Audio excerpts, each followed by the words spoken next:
In the name of God, Father, Son, and Holy Spirit. Amen. Amen. Please be seated.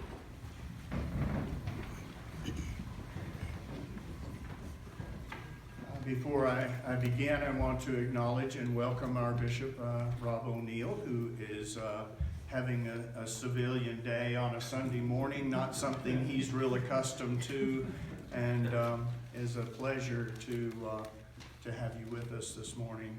And in a particular way, these lessons are useful. I don't usually use that word about Scripture, but these lessons are useful for where we are as a congregation. Because if we go back to the first one, we're at the point in the story of Job, and how many of you have ever read Job front to back?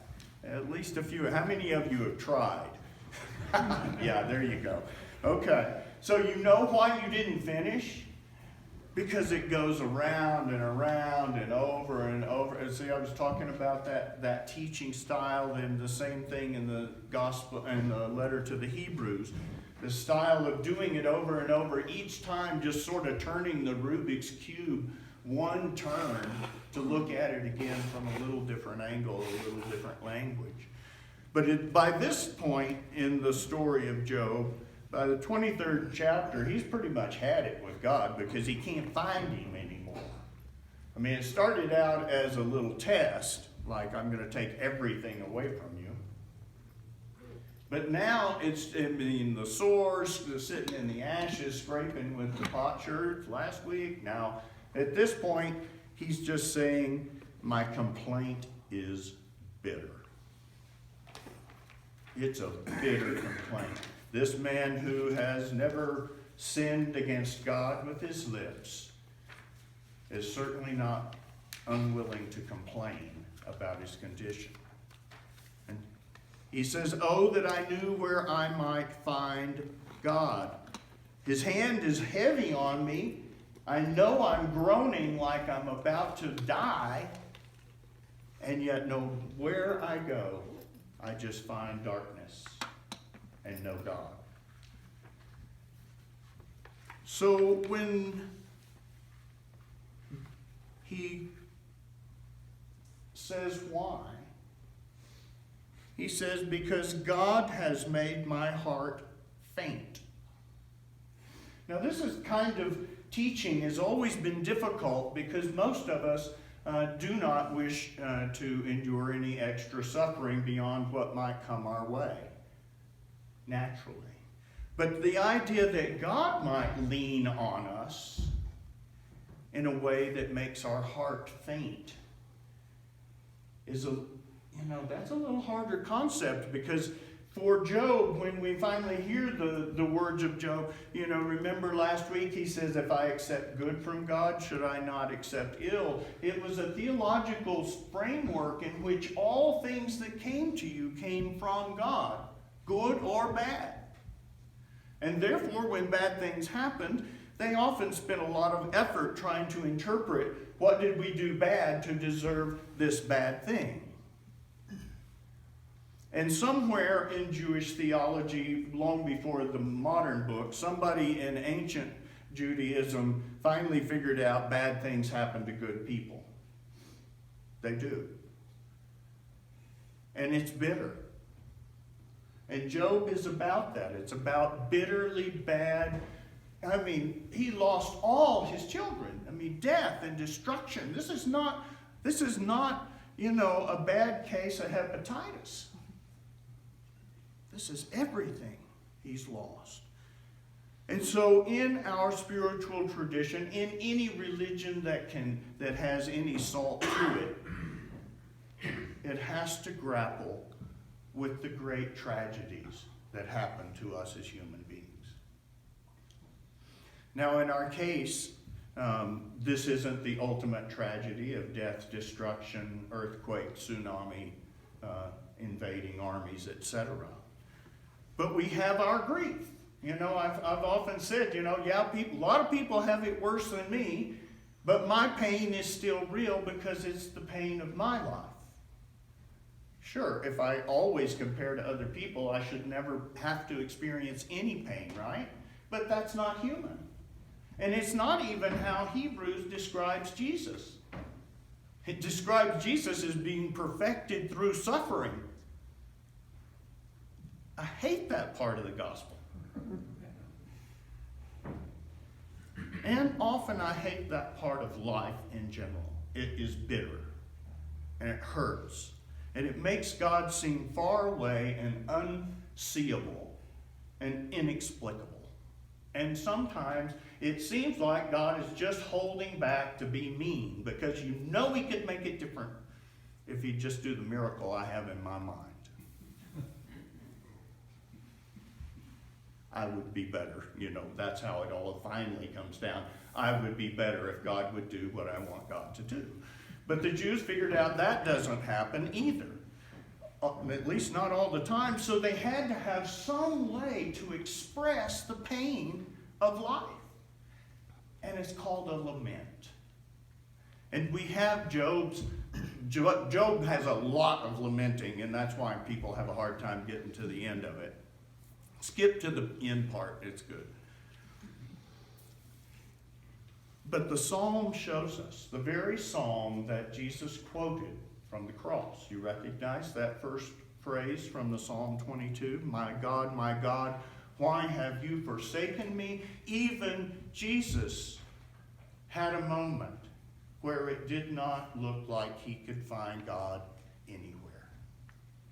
His own intimate Father, from whom he came, and whom his faith said he would return,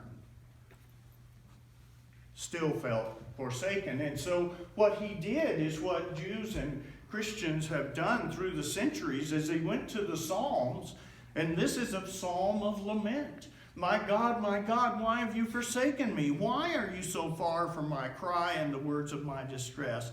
I'm crying and you don't answer. I cry at night, I can't sleep. That's the start of a good lament.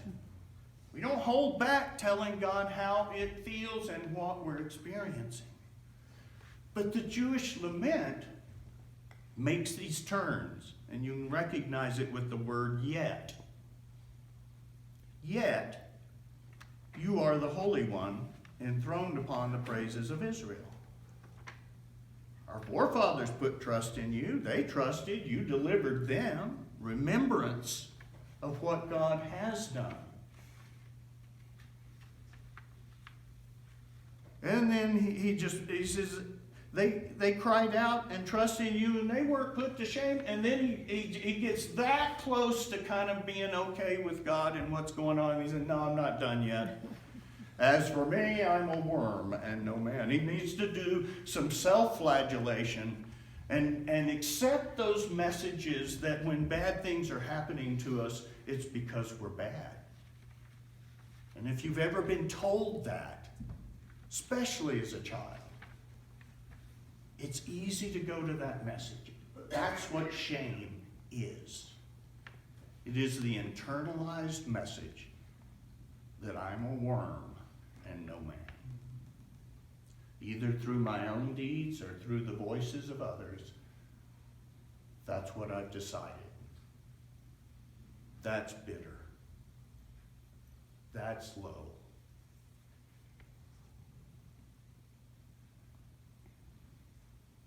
Everybody's laughing at me and saying, see what good your religion did for you? See how much your faith saved you? Hear those voices. And yet, he trusted in the Lord and let him deliver him. He let him rescue him. He grabbed the rope. He took the ring. He grabbed the rum. Whatever it was, he made a decision that there was something salvific, something of God that could be latched onto. And if I do that, then I start to remember, oh yeah, you took me out of the womb. I survived childbirth. That's a miracle. In those days, for sure. You kept me safe on my mother's breast. She survived childbirth and was able to nourish her child. I've been entrusted to you ever since I was born. How many of you were baptized as an infant? I know there's a few here who weren't. But for those of us who, I've been entrusted, my parents entrusted me to God at the age of 6 weeks. You were my God when I was still in my mother's womb. So don't be far from me, for trouble is near. And it doesn't seem like there's any help. All this, I'm poured out like waters, my mouth, and the song ends with, my mouth is dried out like a potsherd. I just can't get lubricated this morning. My tongue sticks to the roof of my mouth. I'm so dry. And I'm laid in the dust of the grave. Bitter complaint before God. Therefore, it's okay to do it. That's what I take from this scripture. And it's okay to have those bitter feelings about what's going on here. It's all right to tell God you didn't want it to end up this way. We were good. Why is this bad thing happening? Don't listen to the adversary's message that would tell you because you weren't good enough. Ever.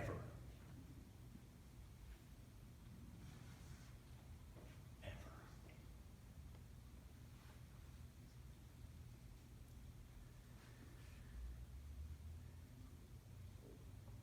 Our hope is this, Hebrews says, and we'll explore it a little more. We have a great high priest, and it's not Rob and it's not me. Not any human priest.